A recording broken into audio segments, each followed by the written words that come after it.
Todo empezó con el ruido de un suave goteo en casa de los Mannheim, en Mount Rainier. Allí vivía Robbie, un chico de 18 años, con su abuela materna, su madre y su padre. El persistente sonido se inició un sábado por la noche. El joven y su abuela se hallaban solos y realizaron una gira por las habitaciones buscando el origen del ruido. Al entrar en el dormitorio de la anciana, vieron que en un cuadro en el que se representaba a Jesús estaba torcido y se movía como si alguien golpeara la pared tras él. El goteo cesó para dar paso al chirrido de unos arañazos tras la pared, como si una garra rascara la madera. Los arañazos continuaron oyéndose durante 11 días. Comenzaba hacia las 7 de la tarde y paraba a medianoche. Curiosamente, se detuvieron el día en que murió Harriet, una tía espiritista de Robbie, que había enseñado al muchacho a manejar el tablero Ouija. A partir de aquel momento, Robbie pasaba horas enteras jugando con la Ouija, intentando entrar en contacto con su querida tía difunta. Fuera esta o no la causa de posesión, el hecho es que los fenómenos paranormales comenzaron a producirse a su alrededor sin interrupción. Al irse a dormir oía pasos junto a su cama y, durante el día, objetos y muebles pesados se deslizaban por el aire o se volcaban solos. Sus parientes podían ver girar vertiginosamente las sillas en que Robbie se sentaba. Él insistía en que no era culpa suya. Pero la fenomenología crecía y llegó a un punto de paroxismo la noche en que, para ahuyentar el miedo del muchacho, su abuela y su madre se acostaron con él. De pronto el colchón levitó y colcha y sábanas se elevaron ante sus ojos como si algo invisible tirara de las esquinas. La familia consultó a médicos, psiquiatras y psicólogos, que declararon normal a Robbie. También a mediums que diagnosticaron una crisis de adolescente que pasaría a su tiempo. Pero Robbie ya no podía siquiera ir al colegio. Su banca daba saltos y golpeaba los de los demás compañeros. Había comenzado a volverse hosco y reservado. Además, durante las noches tenía pesadillas en las que parecía hablar con alguien. Sus padres se dirigieron a un sacerdote luterano llamado Schulze quien, creyendo estar ante un poltergeist, rezó por el muchacho. Pero, tras pasar una noche con él y ser testigo directo de la aterradora fenomenología que rodeaba a Robbie y, sobre todo, al aparecer el 26 de enero sobre el pecho del joven unos arañazos en forma de letra, como si alguien los hubiera trazado desde dentro con un cuchillo, Schulze comenzó a pensar que un poder maligno había invadido al muchacho. Es sabido que la posesión demoníaca se manifiesta, progresivamente, de 3 formas. Infestación, el demonio actúa sobre la materia circundante y produce fenómenos telequinéticos de toda índole. Obsesión, atormenta a la víctima sin hacerla perder el conocimiento pero de modo evidente. Y posesión, invade el cuerpo de la persona y lo trata como propiedad suya. Para Schulze, Robbie estaba a punto de pasar a la tercera fase, así que recomendó a la familia consultar a un sacerdote católico. Ellos entienden de esas cosas. Y es que, mientras las iglesias luteranas no conceden ninguna credibilidad teológica a la existencia del demonio, la católica tiene una larga tradición de exorcismos que se remonta a los realizados por Jesús. Además, desde los comienzos de la cristiandad, cuentan para practicarlos con un ritual que se formalizó en 1614 bajo el nombre de Rituale Romanum. Fue así como los Mannheim se pusieron en contacto con el padre Hugues, párroco de la iglesia católica más cercana. Al principio este se limitó a darles agua bendita y unos cirios consagrados, remedios infalibles contra el demonio. Pero la botella con agua bendita explotó al entrar en el dormitorio de Robbie y las velas, al ser prendidas, lanzaron tales llamas que casi incendiaron la casa. Entonces Hugues decidió visitar al muchacho. Al parecer, Robbie estaba en la cama, en estado de trance, y le recibió diciéndole en latín: «Oh, sacerdote de Cristo, sabes que soy un demonio. ¿Por qué me molestas?» Precisamente, según el Rituale Romanum, la capacidad de hablar o entender una lengua extranjera desconocida anteriormente por la persona es una de las características de la posesión, sobre todo si va unida a la exhibición de una fuerza sobrehumana, el conocimiento de hechos ocultos o futuros y una profunda aversión hacia lo sagrado que se manifiesta incluso hacia las medallas, cruces o reliquias ocultas. Así que Hugues, tal y como indica el ritual, solicitó permiso para practicar un exorcismo al arzobispo de Washington, O'Boyle, quien, incomprensiblemente, se lo concedió. Y es que en el ritual se dice expresamente que el sacerdote designado para hacer un exorcismo, además de distinguirse por su piedad, prudencia y vida íntegra, debe ser inmune a cualquier ansia de engrandecimiento personal y no confiar en su poder sino en el divino, así como de edad madura y reverenciado no solo por su cargo sino por sus cualidades morales. Características todas ellas que Hugues, a sus 29 años de edad, no había tenido tiempo de reunir. Tampoco siguió el joven párroco otra instrucción del ritual, a saber, recurrir a un estudio profundo del asunto, examinando los autores aprobados y los casos producidos. Quizá por todo ello, aunque realizó una confesión general, ofreció misa y oraciones especiales e incluso ayunó, el exorcismo resultó trágico. A finales de febrero, Robbie fue ingresado en el Hospital Georgetown, dirigido por jesuitas y atendido por monjas que guardaron el más absoluto secreto. Fue atado con correas a una cama y permaneció tumbado con los ojos cerrados, aparentemente tranquilo. Al entrar Hughes en la habitación, tocado con birrete negro, estola púrpura al cuello y con un reluciente aspersor de agua bendita, Robbie despertó y con voz perentoria le ordenó quitarse la cruz que llevaba oculta.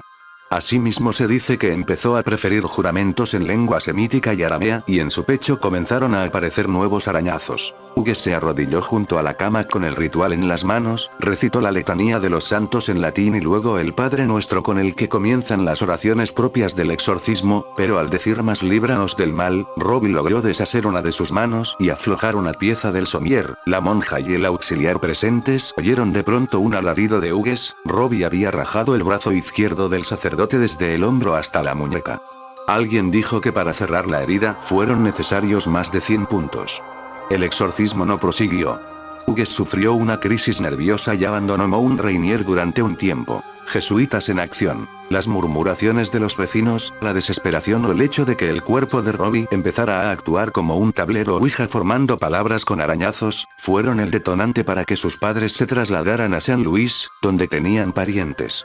Allí, la familia pidió consejo al padre Bishop, profesor de teología. Bishop habló con sus superiores y parece que la comunidad jesuita se hizo cargo del asunto.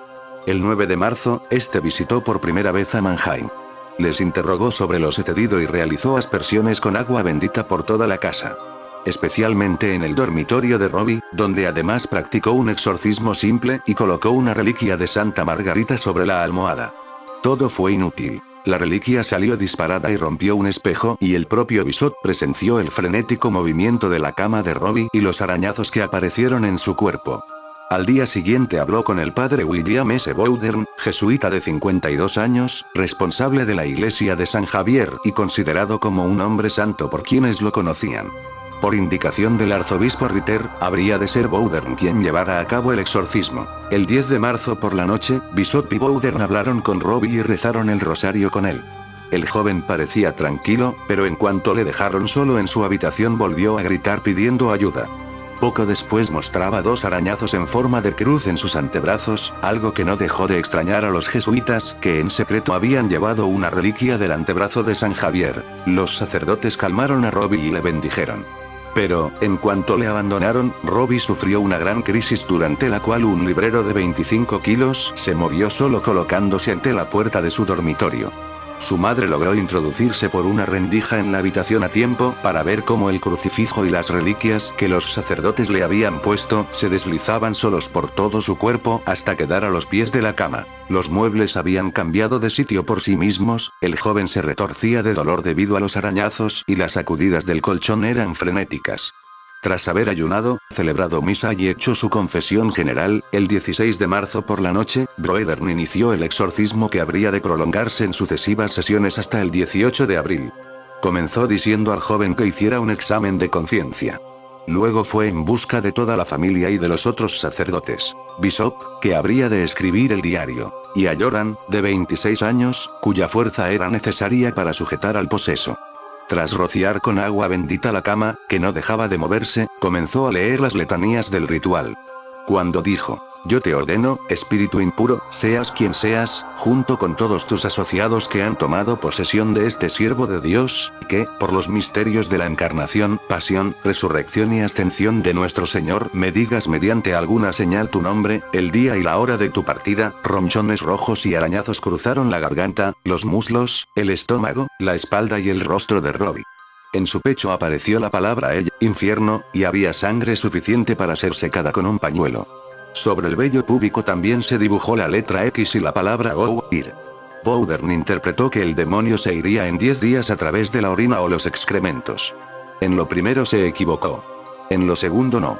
Pues, en cada sesión de exorcismo, salían de Robbie grandes cantidades de orina maloliente. A partir de ese día, la lucha contra el mal fue ganando la batalla. Durante otra sesión, al preguntar al demonio su nombre, se dibujó con arañazos sobre el pecho de Robbie la palabra espite, rencor. No obstante, durante el día Robbie era un muchacho normal, algo característico de los posesos. Solo durante los períodos de crisis, que a veces duraban horas y que, salvo en raras ocasiones, se presentaron siempre de noche, parecía ser otra persona. Chillaba, ladraba, reía diabólicamente, insultaba y maldecía al oír las plegarias o el nombre de Jesús. Y, al ir avanzando el exorcismo, comenzó a hablar con una voz profunda, ronca, y a volverse más violento. Gritaba obscenidades a los sacerdotes, les acusaba de terribles actos sexuales y les escupía. Su delgado cuerpo se arqueaba tanto que podía tocarse la cabeza con los dedos de los pies. Cantaba melodías que desconocía. Agitaba los brazos desesperadamente y, en cuanto se veía libre de ataduras, soltaba violentos puñetazos. La última señal. Robbie era luterano y el padre Bowdern decidió bautizarle para acogerle en el seno de la Iglesia Católica. Además, el bautismo es otra forma de exorcizar. Sin embargo, tras recibir este sacramento, se tornó más agresivo. La voz del demonio salía con más frecuencia durante las crisis, hablaba con más autoridad, y profería más obscenidades. Su rostro adquiría expresiones diabólicas y sus uñas, extraordinariamente largas, arañaban su pecho. Conforme avanzaba la batalla, a los períodos de crisis se sucedían estados de calma en los que el joven proyectaba un aura siniestra que los exorcistas llaman el roce de Satanás. En cierta ocasión estuvo 4 días muy tranquilo, pero era solo otra treta del maligno que, a veces, deja el cuerpo libre de molestias para hacer creer que ha sido expulsado, señala el ritual. Finalmente, tras pasar por un verdadero calvario, durante el cual estuvo alojado en la rectoría de la iglesia de San Javier, Robbie regresó en tren a Maryland y volvió de nuevo a San Luis. Fue ingresado a principios de abril en el Hospital de los Hermanos de los Pobres. El día 18 de ese mes, el padre Bowdern, consumido por el prolongado ayuno y la vigilia, se enfrentó a la que sería la última batalla. Robbie había comulgado ese día y los Hermanos de los Pobres habían puesto en su habitación una estatua del arcángel San Miguel venciendo al dragón. Con el último amén del exorcismo la habitación pareció invadida de una calma absoluta y Robbie habló con una nueva voz, clara, autoritaria, rica y profunda. Satanás, Satanás, soy San Miguel y te ordeno a ti y a los otros espíritus malignos que abandonéis el cuerpo en nombre de Domingus, inmediatamente, ahora, ahora, ahora. Entonces, durante 7 u 8 minutos, Robbie se debatió entre violentísimas contorsiones. Luego, dijo con calma, se ha ido. Miró a los sacerdotes y aseguró sentirse bien.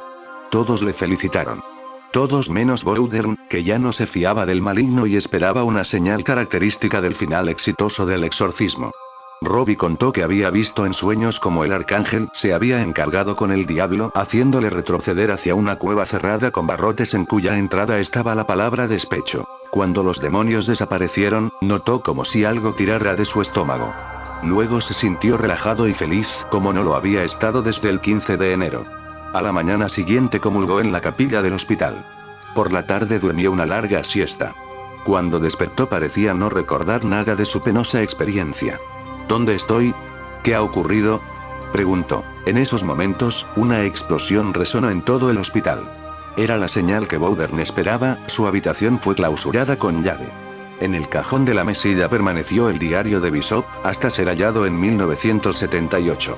Poco después de finalizar el exorcismo, durante una misa celebrada por Bowdern en la iglesia de San Francisco Javier, el ábside se iluminó y ante los asombrados jesuitas allí reunidos brilló por un instante la imagen de San Miguel, con una espada llameante en la mano. La casa donde se iniciaron los hechos fue quemada durante un ejercicio de bomberos. Hoy tan solo queda el solar, pero nadie quiere comprarlo. A pesar de las amenazas de muerte prematura que el demonio hizo a los exorcistas, el padre Bowdern murió en 1983 con 86 años y Bishop en 1978 con 72. En cuanto a Robbie, su vida transcurrió con normalidad.